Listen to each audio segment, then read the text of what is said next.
Welcome, everyone, to the Puff Drink Talk podcast. Conrad here. Dylan. Hilton. George. And Dan. Dan, welcome to the podcast. Yeah, man. Long Thanks time. for having me. Yeah, absolutely. Looking forward to it. I know this was a last-minute invite, but I'm glad you were able to make it.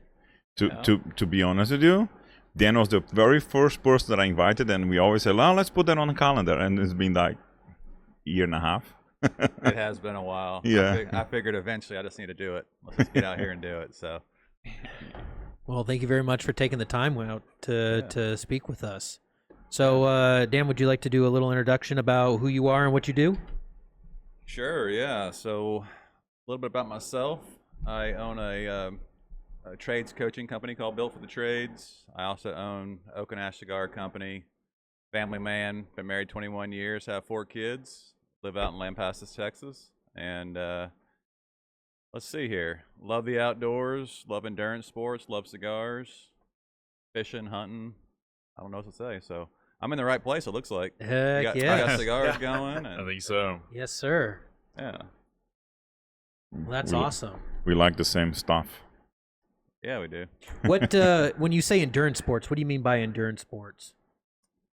I actually do like ultra marathon stuff. Ah, okay. Right Yeah, on. like trail running type stuff. So What's the specification of an ultra marathon?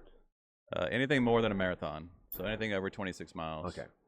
Yeah, my longest distance is 100 miles.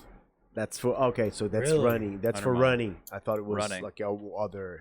Was like that swimming split up or just all in one go? That was one go, man. Oh, That's incredible. 29 hours. A Wow. long time, right? Yeah. I almost died. For a whole day, literally. how long did you have to train to get there? I've been doing, training for that race specifically was about 7 months. 7 months for one For that one competition. race. Incredible. Yeah, but Yeah. I've been running long distance for probably 20 years. That's just to give perspective Yeah. of Oh, what it yeah. is to get there. Yeah. Yeah, I've actually considered doing it again, but just thinking about the training period, that's the hardest part is I can imagine. Yeah. the build up and all the time committed to it and stuff like that. So, but it's pretty cool. I like seeing how far I can go, and that was always a dream. And when I turned 40 a couple years ago, it was like, I'm gonna go for it. My midlife crisis, 100 miles. And you made it. You made it. I made it. It just it's a project, and you can always come back.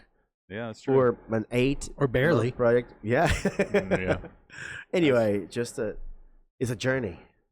It is, and that's really. I mean, running 100 miles really relates so much with like running a business. Because you have your ups and downs, and a lot of times when you get into something like that, and it gets really hard, you kind of freak out a little bit because you forgot to tell yourself that it's going to be really hard. So whether you're running 100 miles or starting a business, when you get to that really hard part, if you are like just embrace the hard, you'll go right through it. But if you hit it and you're like, I wasn't expecting this, that's where a lot of people start to freak out a little bit. Yeah. So. And I remember you telling some stories that, like, it was a laps, right, that you're doing? Yeah, it was 20-mile laps. Yeah. 5 of And those. and then I remember you saying that I don't know how many laps you had done, and then you go like, no, I don't wanna continue, and then your wife was like, no, you have to go. You remember? Yeah, I mean, y'all are pulling all the story out of me, but yeah. So it was a really rainy race, and I had never run long distance like that in really rainy conditions. And on the trails, it was really muddy, so you're like running through rivers.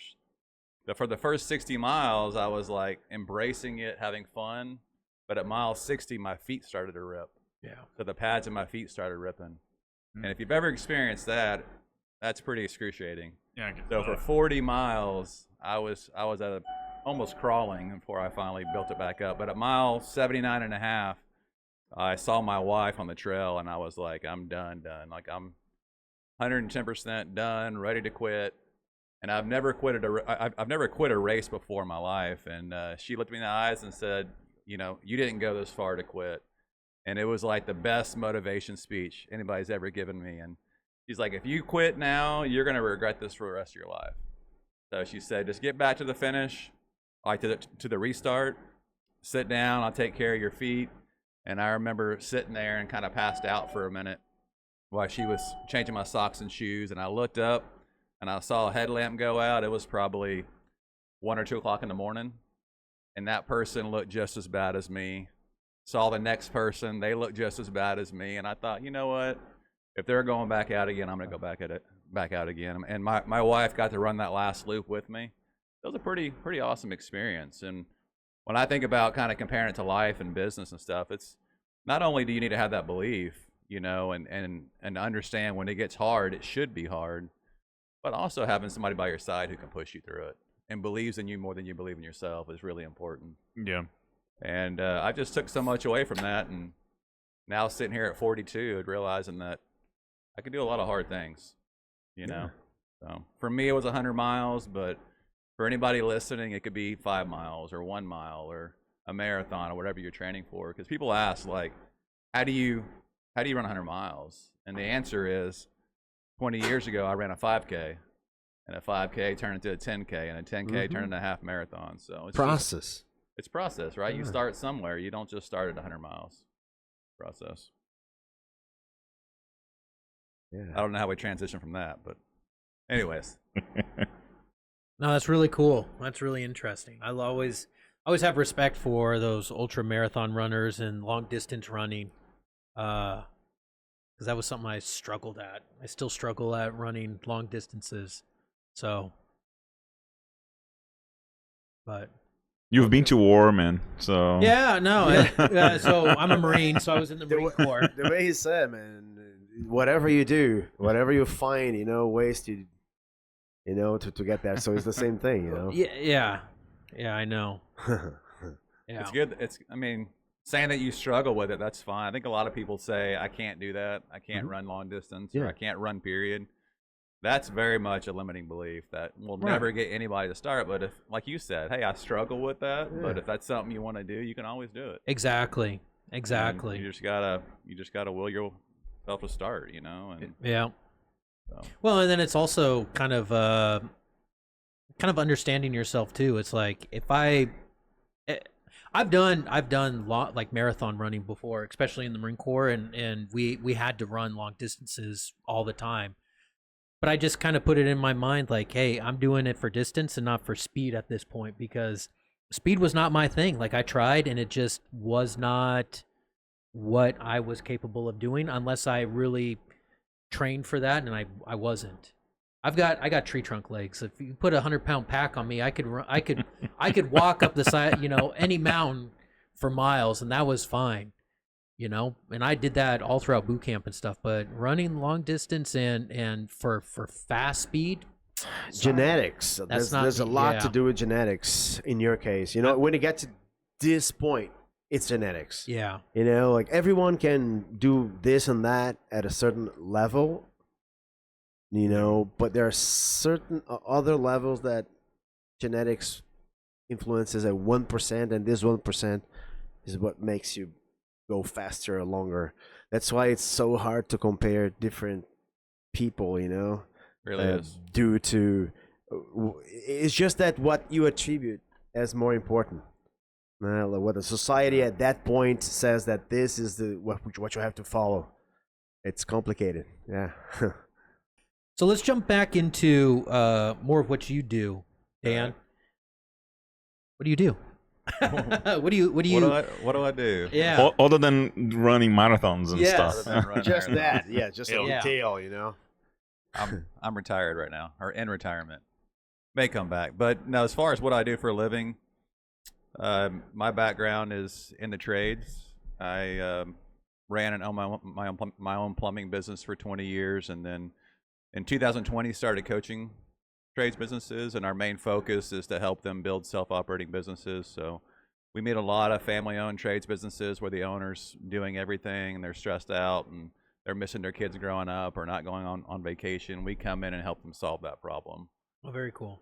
And then my side gig, I own a cigar shop out in Lampasas, Oak and Ash Cigar Company, and we do custom labeled cigars for business owners.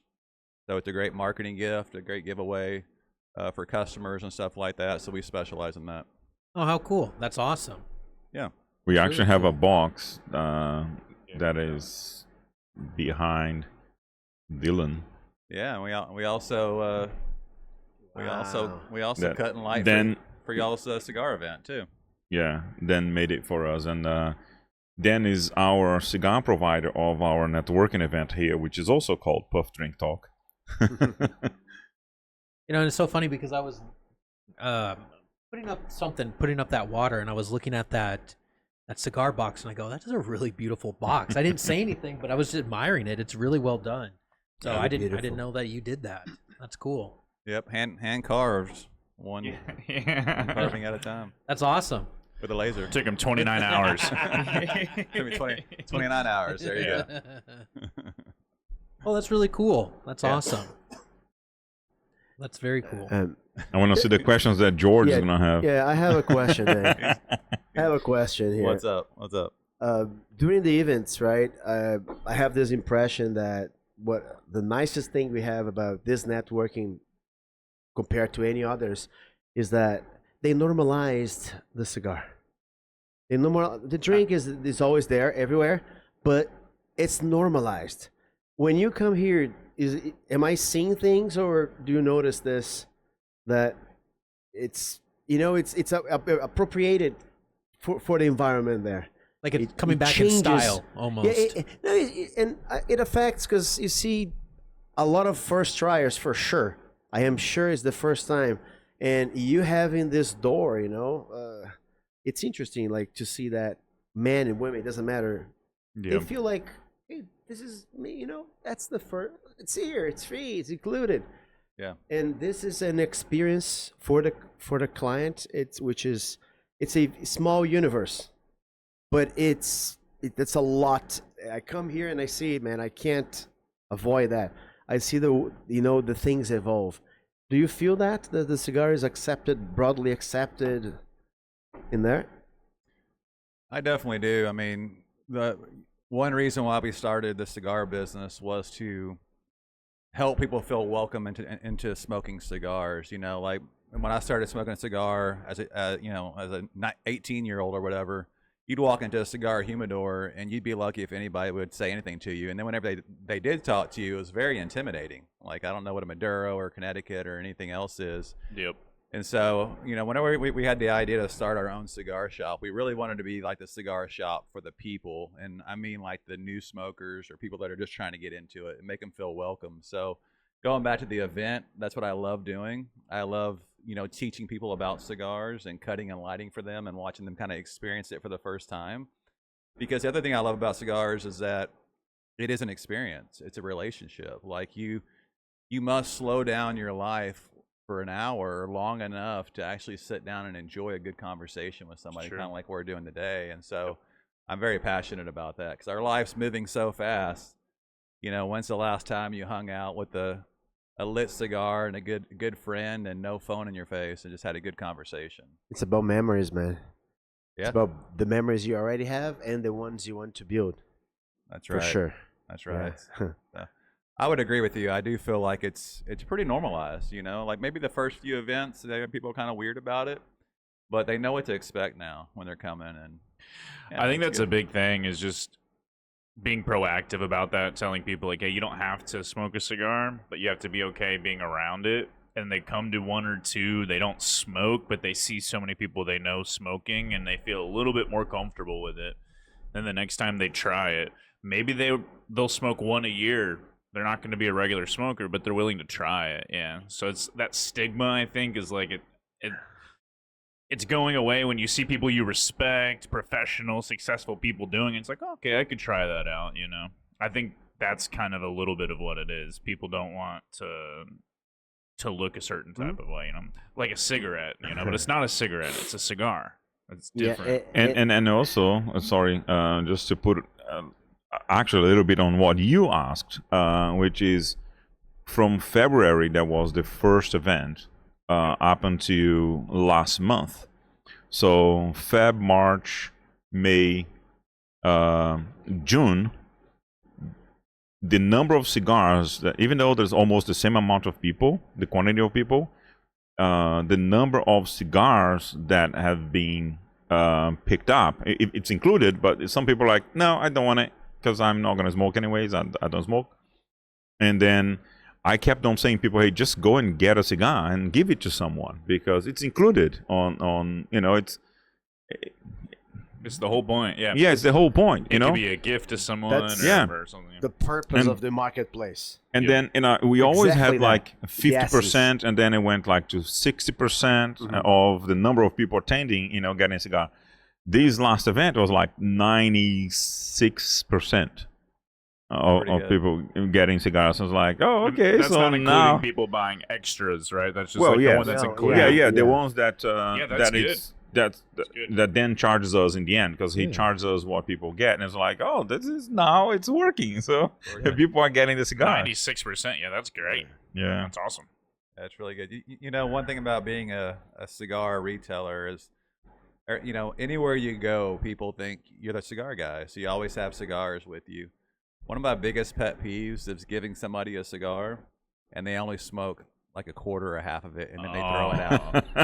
They throw it out. I'm like, You're man, speaking my language, dude. Don't get Dylan started on I that. have like PTSD from that. We got a guy who is notorious for that, and it's like, do we even just give him a cigar? Or do we just let him just bask in the smoke? And we keep backwoods for those types of people. Hey, don't knock backwoods, okay? Well, it's No, always backwards. We keep for Conrad. for Conrad. Yeah.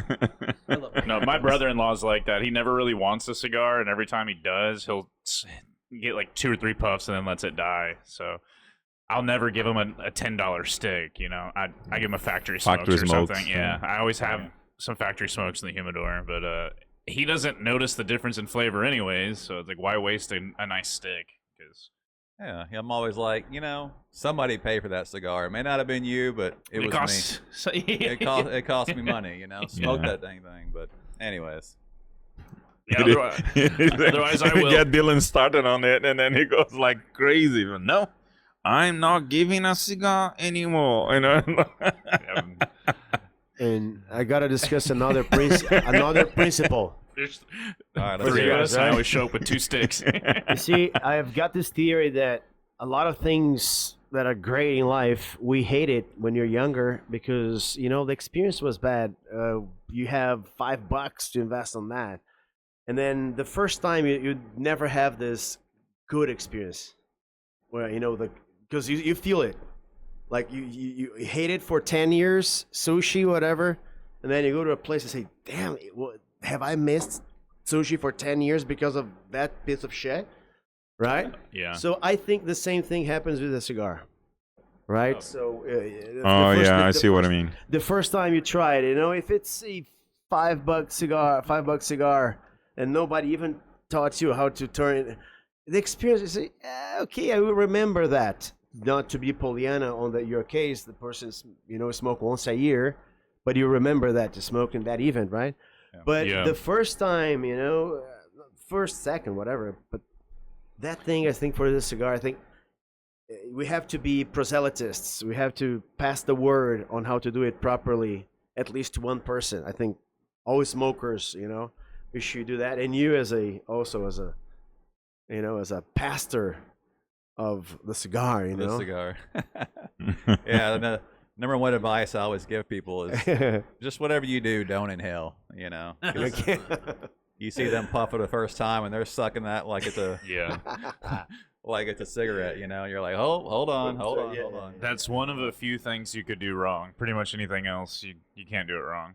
Don't Yeah. put the lit side in your mouth, which someone Yeah. did at our last event. Oh yeah, it did happen. Someone was, Waiver. that's what I'm saying. That's what I'm Were they saying. sober or inebriated? I at wasn't that point? here. I'm assuming they were inebriated. I was out of the state. Yeah. So Which state were they? they were in Texas. I was in Arizona. Okay. But they took the cigar and put that lit side right in their mouth, and then they were surprised when they weren't drawing any smoke in. So Well, the surprise when they Must- burn it. they burned their tongue in. Was it lit or not lit? Was Yeah, it lit, was lit. yeah. With ash or without ash? Because that's the problem. With ash. I think Yeah. it was with ash. Yeah. Okay. They That saved found his out ass. really quick Yeah. that was the wrong sign. Yeah. Well, they call that common sense, and sometimes you got to learn it the hard way to learn common sense. So there you go. Well, common sense ain't common. Ain't so Yeah. common anymore. That's for sure. But that first experience, it tells a lot on who is helping you with that. So Yeah, I was gonna say can't go too hard on that because it could be that person's first time ever smoking a cigar ever, and they were drinking and made a mistake. It happens. So yeah. I got to do a better job of keeping an eye on that, and like helping people. But I wasn't here, so that's on you. I was not here. It wasn't even the first puff. It was like on the second or third or something like that. I'm telling you. Nice and fresh. Yeah. I was smoking my cigars, and then, he came like this, asking me for my cigar to give it a puff. This lady was like, okay, and I did that. And then she smokes, and fine. So second time, she asks again after 5 minutes, and then I did that again. She turned it back, and then he smoked it. Oh, no. Yeah, but, it happened. Was it after 3 p.m.? That's life, man. What made you get into cigars? It's a great question. Yeah, I mean, so I was, at the time I was coaching, and I still coach a hot rod company in Lampasas. And when I moved up there, I'd already had that client. We started just doing coaching sessions in person. And anyways, this client was building hot rods for Skip Martin, who owns Rumacraft Cigar. And, okay, yeah. Yeah, so he's building his hot rods, and so I have been smoking cigars most of my adult life, but my client started bringing really good Rumacraft cigars to our meetings, and so we started smoking them together. And we're, two business owners hanging out. One thing leads to another. Next thing we're like, we should start a retail shop here. We don't have a retail shop in Lampasas, and it sounded really good at the time. It's a really fun business, but it's still a business. It's still tough. But You got to work on it, yeah. Yeah, so it started like that, and then we kind of found our way into doing the custom labeled stuff. There's a lot of retail shops out there, and we wanted to really start to separate ourselves. So we do a lot of custom labeled cigars. We do events and stuff like that, and that's really our passion. It's just teaching people about cigars. Growing up, did you have someone in the family that smoked cigars, or what got you into it? Like at 18, like most 18-year-olds don't know anything about a cigar, so someone's got to usually kind of introduce them to it, Like for me, it was my stepdad. I don't know. I'm thinking. Or did you just Dylan. stroll past a shop one day and like, hey, I want to try that out? I think the first cigar shop I went into was Heroes and Legacies over in the Arboretum. Really? Back in the day. Mm-hmm. Yeah. Wow. Really nice one. I like that cigar shop. But I don't know, just being a plumber in that industry and probably fishing or doing something and drinking, and next thing you know, so we stopped and got some cigars. I mean, back in those days, you could buy cigars at 18. Now it's 20, now it's 21. Yeah, it's pretty wild. But And when did you start playing golf? If it might be a connection there or no. I'm trying to dig some connections out. Okay, we're digging connections. I started playing golf. I grew up playing baseball my whole life, and then I found golf in high school. Fell in love with golf. Quit baseball after high school and played a little college golf, and just love golf. It's kind of one of those games that stick with you forever. And now I get the pleasure of taking my boys or my daughters out to play golf and really enjoying that. And I'm really living that season of my life where it's, whether it's golfing, hunting, fishing, not smoking cigars. Yeah, the flow. Well, right? not yet. flow. I mean, they're 8 and 10, so not cigars. Give them some time on that, yeah. The flow, man. Well, I always like to ask if people remember the first cigar they ever smoked, because sometimes it's hard to remember. But Hilton can remember because he had his way more recently in life. But I think the first one I ever smoked was a Fuente, and that's why I always go back to Fuentes, because it's the first stick I ever had, and I liked it. This is the first cigar that I smoked. And it's a $1 cigar. It's this pack costs like $3.50. There you go. Including tax. Including tax, yeah. For all three, yeah. And tariffs.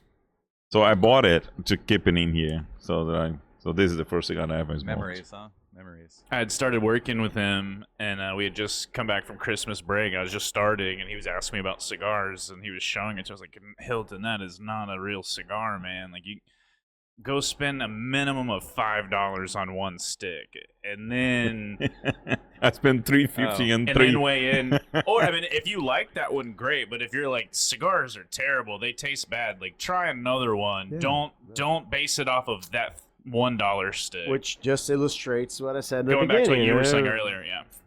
And you did, Yeah. and then you found the CAO Brasilia, which you were like, oh my Look, god. And that's a good stick. Let me tell you Such a something. good stick. I'm a big fan of coffee. Yeah. Like, like I've Me been. too. I couldn't stand the smell until I was 40 because I hate it. Like, this caramel smell. So the companies, I would work 12 hours drinking that shitty coffee from the machines. I hate it, but I drank it, Then I stopped drinking it. I always hated it until I found the specialty coffee, like third wave of coffee, pour overs and everything. And that changed it completely. But if it weren't for my curiosity of trying to get this coffee this way, that way, moving from, like, I always believe that when I say something to someone, hey, for the top of my knowledge up to now, this is what I think you can do. You can help you, because I don't know how is it going to be, how much I'm going to learn in, I don't know, 2 or 3 years. It's just say that, oh, that is definitely what is good. I don't know. It's part of the process, right? So I see that happening to me also with the cigar. Going through the same experience. So the experience of a good coffee and good cigar, they're very close. Also, the way they are making it, the regions they are making, they have a lot in common. They really do. Yeah, they really do. So I agree. Maybe it's because we get older and we can afford better stuff. Yeah, definitely. But That is a very true statement. Yeah. You said that in the past. Like, we get older, our toys just change a little bit. I was. They get more Never grow expensive up. as We well. never More grow up. expensive, That's it. I was at a coffee shop because on my calendar I have locations and people book me on a coffee shop in the morning, and then Lamppost. yeah, the one that we were in this morning. So and I was there. Its anniversary is this week. They have pour overs there. Yeah, I know. it's We pretty know I the had good. owner. one this morning that was really good. Yeah, I know. Yeah. and then I was waiting, and then it was like these, but it was in the afternoon, it wasn't in the morning when I went, right? And then there was a lot of students, like 14 years old, right? And so I think they just came off middle school or something like that, and then they were there like with their cards, that the parents like put the money in, Okay. and then there's like five girls, all 14 years old, and then they're like in line, choosing whatever they can choose with the amount of money that they had. Yes. And then these one last girl, and then she ordered something, and then she's like, well, and then he was like, he saw that I was waiting for like 20 minutes, and my one-to-one waiting for me to order my coffee. And then he was like, well, let's see you first. And like, just put hers on my tab. And then she was like, yeah, you sure? And it's like, yeah, I have a 12 years old. I know how it is tough when, you have to figure it out, whatever. It's fine, And then she was like, Coffee thank is you very love. much. And then she went back to tell the other friends, he paid my coffee. That's like, it's all good. I paid the coffee, and then I had my one-to-one, and I went home. This is Because it's... it was almost an advertisement for coffee, man. 'Cause it's almost an advertisement, like and promote what coffee brings, I think, to people. And I think as you get older, we get the same thing with a cigar, the same spirit. It was a $7 thing. It was like, poor girl, until she figures out that card, how to... Probably she did not call the number to release the credits or whatever. Yeah. And then... That reminds me of when I was probably in middle school. I got like one of those. It's like a preloaded debit card, like the thing you're talking about. Yeah. I didn't really have like an allowance. I was trying to ask for an allowance. My mom was a single mom growing up. She worked 3 jobs. She's like, dude, you're not getting an allowance. If you want to go get a job, go get a job. So one day she would give me like $20. So I've got football practice. I'm gonna go with someone else's parents. I got to be able to buy a drink or something, whatever. So over time, I would accrue like extra money on my prepaid card. I just would never spend it. And then when I'd go to the gas station with my buddies, it's like nobody would ever have any money because we're all 14. So I would just I'll buy your Red Bull, I'll buy your Gatorade or whatever. My mom goes to check my account. And she's like, how did you spend that much at the gas station? I was like, well, I bought Bobby this, I bought Morgan this, blah, blah, blah. That was the last time she ever put money in that account. She was like, I'm not, she's like, I was giving you money. I'm not, spending money on all of your friends, So Well- that taught me, if you're going to spend money, It's just, you're But that's socialized. it You goes out a lot socialize the money, faster than man. it comes in. So yeah, it's like, it's But- easy to spend someone else's money. But on the flip side, that gave you a lesson in generosity. Well, we tell that story all the time because inherently I've always been like that. Like Yeah. I will pretty much give the shirt off my back to the right person, but you can't always do that. If you tie that back into business, it's like when a plane is going down. You got to put your mask on before you got to help yourself before you can ever help somebody else. So Different game. yeah, so I mean, as a kid, that's sweet and fun and cute. As an adult, it's like that's not cute. My know? daughter, she Lily, the little one, she was not last year but the year before, first grade. She was always taking like twice as much snacks, and then it's like, why are you going through so many snacks? And then when I also see the charges on my credit card, right, because For like the school lunch. yeah, the school lunch, it's like, why there is it's charging so often, It's like 2 lunches a day. yeah, Yeah. because she was always paying, For for someone else. someone that did not have any food, and they didn't, the parents didn't have enough money. So Lily would go and pay. No, I'll pay for you, no problem. I have money here, and then she pays. And then she was 6 at the time, and then it's like, Lily, you guys stop doing that because. I'm spending twice as much money on, Kids don't get it. They don't I get didn't it. understand that at Yeah. that age. Just But then she started taking, instead of paying lunch, she started your own. taking snacks, right? But twice as much, and then giving snacks Feeding to her snacks. to her friend. It's the same friend, do you know what I mean? She Yeah. would do that the entire year. It's like, it's okay, Lily, just take. I don't mind at all. Just take it and. It's fine. well, yeah. When Some you know kids what it's don't have going it, man. to, yeah, for sure. You know what's fun? Spending other people's money. Yeah. That's a lot of fun. I right? said that last week. It's great when your friend has a boat. There you I go. would argue that's the got to best be vote. one of like the top 5 activities in life is spending someone else's money for yourself, like something you want. Oh no, I mean just encouraging them to buy something they don't need. That's know? fun too. That's pretty fun. That's, Yeah. pretty fun. that's Like, a you lot should, of fun. You should Well- definitely buy that boat. My wife goes to Just bad Costco. influence on I everything, encourage you.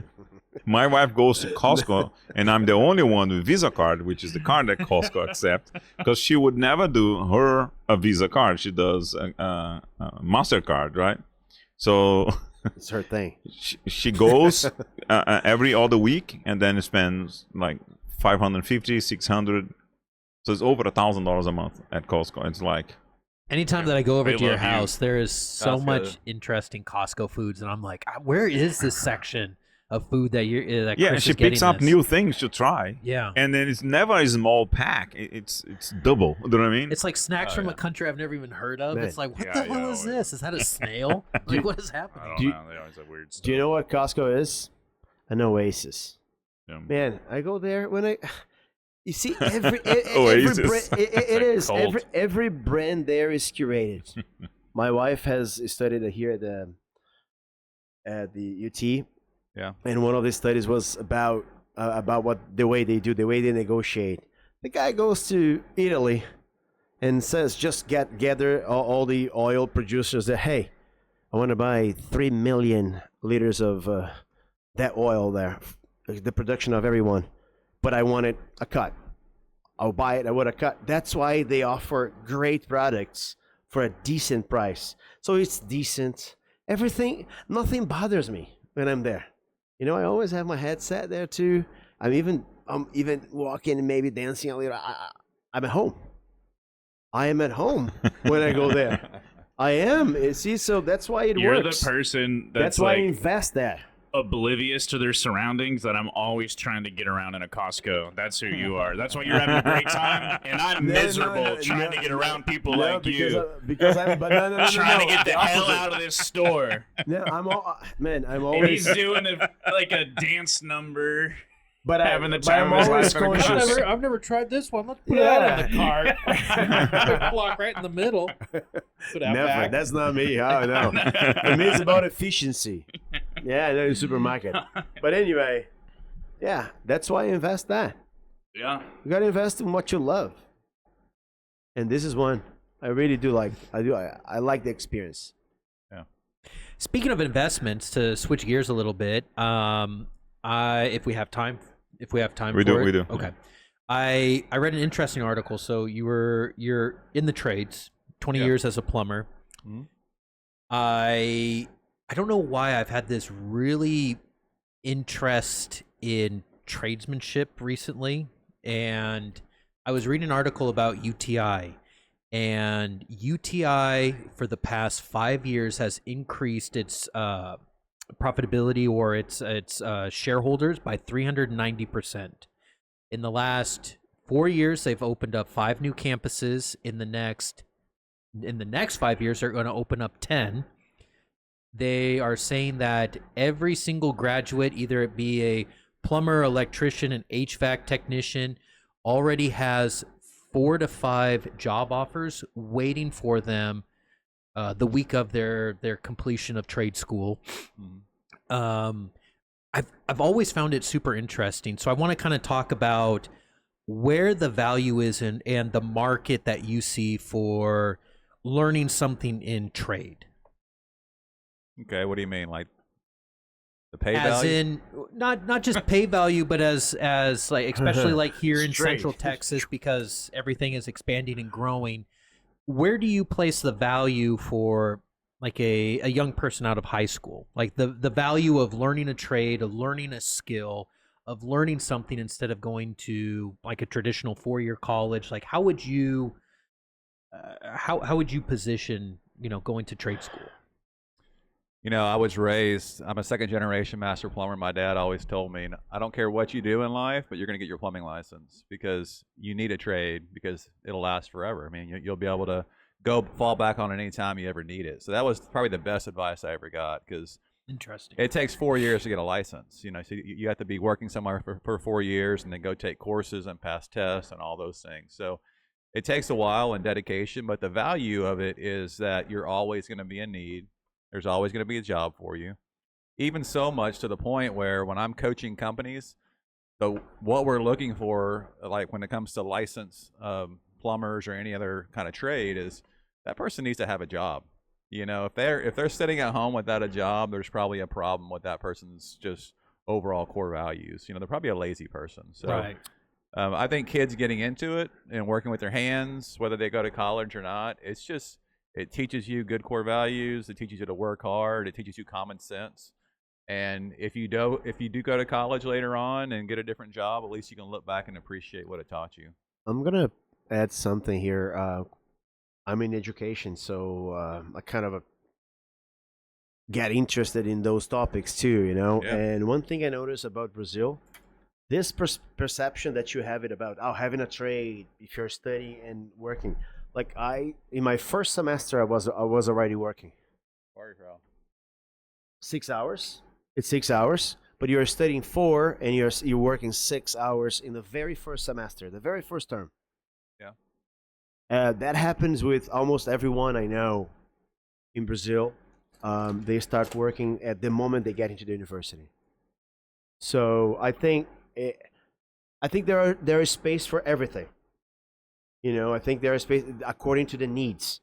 Because if you have too many people studying geography, definitely there's something wrong with the market. The country needs 10,000, let's say 100,000 doctors, and you're graduating 30,000 every year.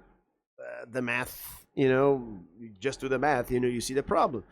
So I think it's how you balance that. Because I don't think it necessarily needs to be a trade as we are trying to differentiate from college.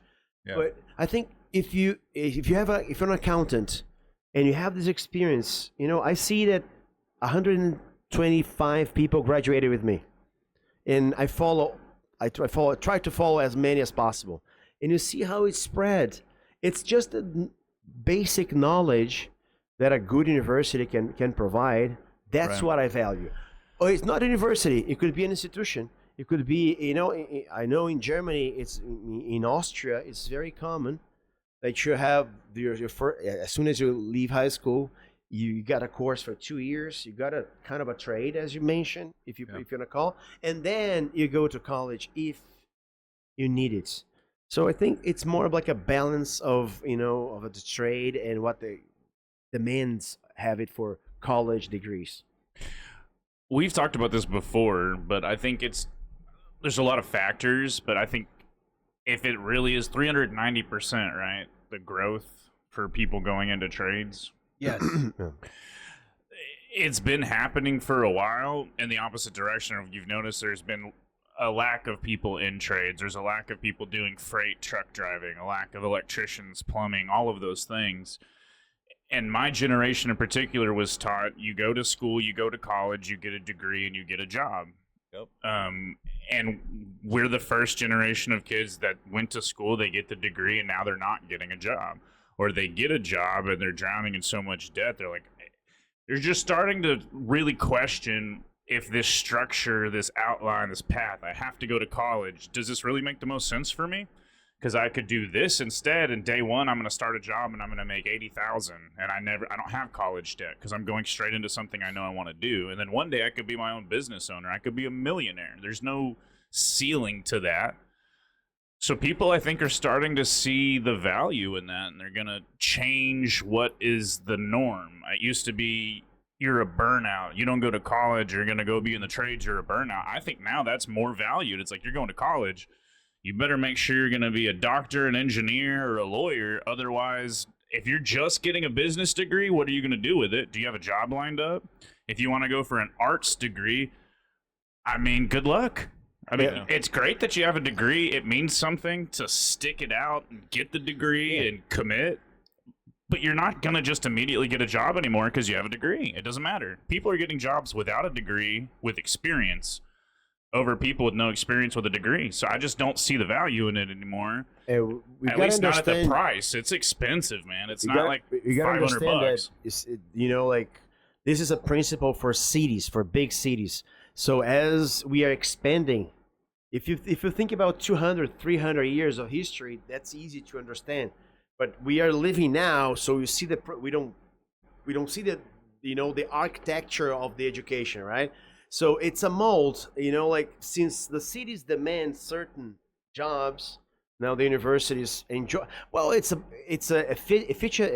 efficient market, The universities notice, there's a lot of engineering coming here, so they are offering this sort of courses. The point is, it got out of hand. It's like a miniature got program out of hand, funneling into that business. Yeah. The market regulates itself. Yes, up to certain points, So you got to see how organically this works. So now this trading is organically showing, hey, it's not worth it for us. We don't want that. If a lot of trades now are going to be done by Americans, it makes sense in the process too. That they're having increase in those, because you're gonna have a lot of people out. But you have Americans getting those jobs. Yeah, it's a solution. Yeah. Well, I'll tell you, man. There's a lot of people. If you just drop a pin in any one city in the Greater Austin area, there's a lot of people that you could call that's going to do any one thing, a flooring company or whatever. There's a lot of people in the trades, but there's not a lot of great people. But anybody can say that they do it, Mm-hmm. So qualifying people is another problem. Mm-hmm. There is a problem with the school system as well, because the school system, from because of the Industrial Revolution, it gets people ready to be employees, right? So that's what the school system does, is to get somebody just to work for somebody else. Even maybe on the trades, it's like, hey, they have like 3, 4, 5 different job offers, right? If they go to this UTI that you're talking about, and then it means that getting people ready to work for someone else. And then when they reach a certain time of their life, and then they hire Dan Dowdy with Build for the Trades, to actually break through from that conventional hard earning money to a more steady flow of cash flow and sales coming in, because you now understand not only your craft, but also you understand how to run a business. Yes. Right? Because that's what Dan does. He helped us here a lot. Yeah. The core values that we have on the wall has sold a lot just by pointing out to it, and then customers look at it and read and it's like, yeah, I can see. After 1 or 2 days that we've been talking, discussing about the flooring and whatnot, it is true. What you're telling me, I can read it over there. So, That's awesome. that's how things are. School systems, it creates employees. Well, and that's exactly right. Like we're saying, one person that graduates with with some type of certificate, plumber, electrician, whatever, has 4 or 5 job offers, and they do that for a certain amount of time before they get their master electrician, their master plumber certified, and then they go, you know what? I'm done working for this one company. I'm done. I can make money by me. Why am I working for someone else? So I feel like a lot of, like Dan, you were saying, it promotes kind of hard work. And once you're hard work for a certain amount of time where you get to be a master, you get to be very professional, proficient in that area, you start realizing I can be a small business owner. I can kind of step back. I have the connections of people to be like, hey, I need you, and someone like Dan to jump in and kind of help those small businesses and those people, like you said, thrive. I think the truth is just about anybody could do any of those things if you apply yourself and want to do it, Yeah, I mean, it's definitely a career path. And, what's interesting about most business owners that I work with in the trades, they started off just like that. And, I mean, they just got tired of being told what to do. Yeah.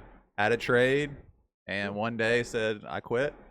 Go out and start a business. One day they drag their wife into it with them, or the wife drags the husband into it with them, and they run a business together. Sometimes it's just one or the other, but the hardest thing to teach those people is how to transition from that technician mindset of whatever's broke, I'm going to fix, to actually taking a step back and actually starting to work on their people who are now fixing things for them. So it's that level of leadership they have to grow through. But I think a lot of times business owners in the trades are technicians at heart. Right. And that's why a lot of them run small businesses and they're doing everything in their business and they're very stressed out. It's because they haven't had somebody come in to show them how to grow through that period. Right. Yeah, that's why working with you is super important for someone like that. I feel like the way I would describe it is almost like putting on a set of goggles or glasses with like a lens that now I'm seeing a bunch of stuff that I come into this building every day to work, but I'm missing a bunch of stuff. Like the core values we've always had those core values. We've always cared about people and those things, but we never put it up on the wall. It's never up on the wall. You never talk about it. Now it's a part of our sales process. I think every single customer at some point hears about our core values. So it's something that was always there all along. We just needed help finding it. So it's like putting on some goggles it's showing me a different lens of all the stuff that's been around me. You just helped us find that. That's what I think you're doing for business people. You're not making them the goggles, man. You're not making them different. You're helping them find the things that they weren't able to see. And that, I think, it makes a huge difference, because people don't run a business and want to be, failures. They don't want to be super unorganized.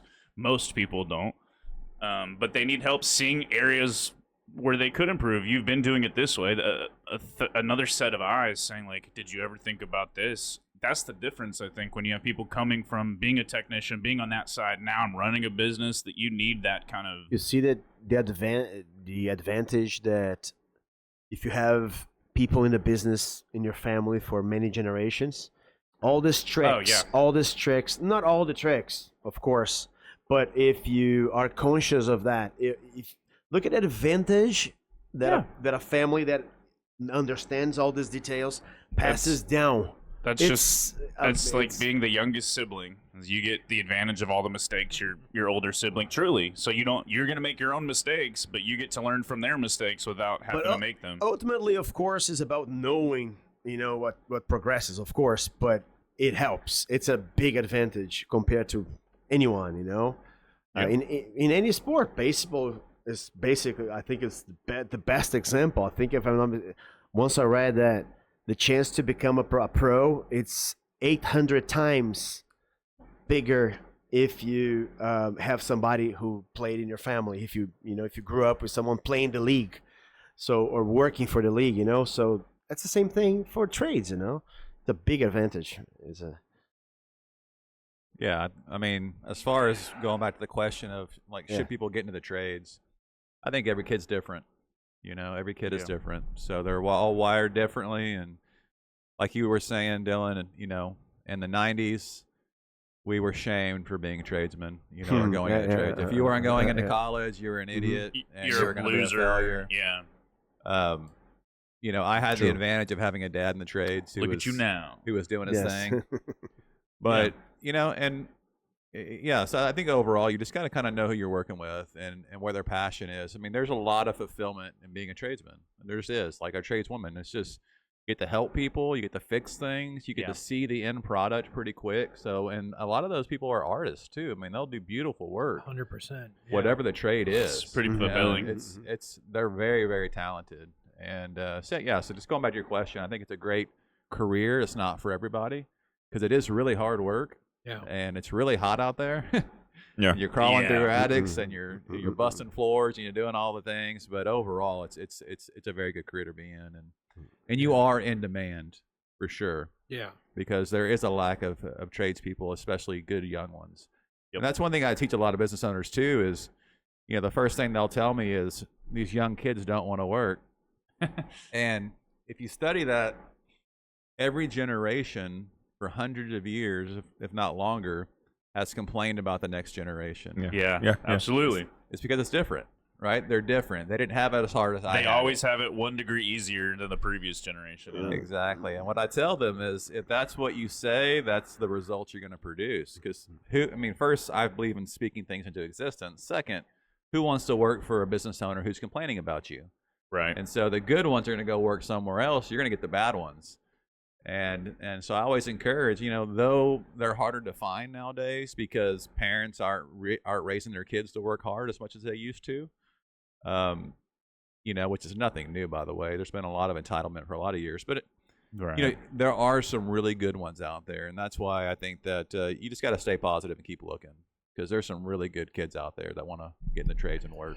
I don't know if it was Grant Cardone or if it was someone else. But like when you're growing, you really have to hire fast and fire faster. There's no way to know if people are going to work until you experience it, And Hire fast, fire fast. Fire even faster when it sounds doesn't like work good. out. Something like good turnover. I always say hire slow, fire fast. Fire fast. Yes, this is Yeah. this is how I know too. So I think he took that and he's like hire fast and then fire even faster. So you're gonna turn people over, but you're gonna find out pretty quick if people fit your culture if they work. And I don't need someone to be Superman. I just need you to care. If I have someone in here that doesn't care, you're not gonna want to be here. So. But the next generation coming through, they need some training. They need a leader. They don't need a boss. And then that's the problem. And then everybody thinks that, oh no, I'm a boss. No. You have to lead by example. If you want somebody to, as soon as somebody walks into the door, and you want your whole team just to get out of your chair and then go and talk to that customer that's walking in, you got to be the first one doing it, because you do that enough and you go do you know what? My the person I'm working for, my boss, right, is doing that. Instead of me losing that sale to him, let me go and do that. Do you know what I mean? Lead by So example. you do the example instead of saying, hey, go and do that. Hey, and go and do that. No. You lead by example. I think some of it's just like a disconnect and understanding the mentality of people my age too. I think we all grew up watching our parents work really hard. Especially my mom worked 3 jobs. A lot of people have similar experiences to that. and then still struggle. It's paycheck to paycheck to pay all the bills. So it's like I've seen someone do that, work their butt off, and then still struggle. So I think people don't see the value in working 12 hours a day to make barely enough to pay my bills. But if there's proof of concept, if I come in somewhere to work, it's not the fear of working hard. You just want proof of concept. I'll work until I'm throwing up because I'm so hot and sick in the middle of the summer, if I know I'm getting paid for it and I know it's worth something. That's how I think people my age are. I don't feel like doing something for nothing just to get paid $20. I don't care about that.